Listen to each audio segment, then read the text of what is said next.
Not too fast. Not all at once. Hold on a little Put the bit. fire out. Here, deeper right here. Right here. Alright, that's enough for right now.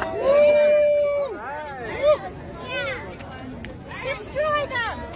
Destroy them! Dang, he don't want them in our world anymore! That's enough. Let it burn, let it burn! Hold it, hold it, hold it! Let him burn.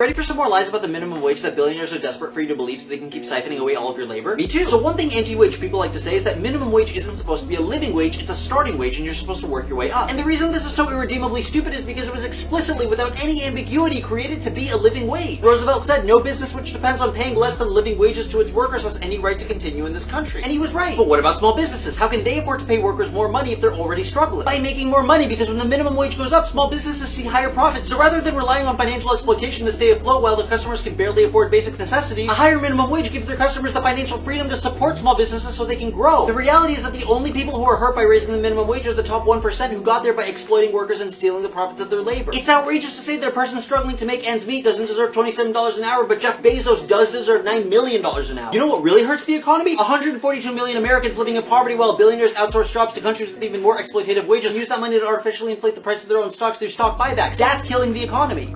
Minimalist structure. When given caffeine, the web structure was not affected, but the spider's behavior was.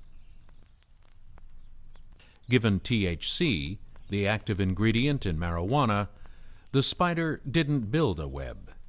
It built a hammock, where it lay all day and watched the caffeine spider go. When given alcohol, the spider built a web, found a mate, and raised over 100 young. But the mate got a restraining order, and now the spider can't go within 100 centimeters of the web.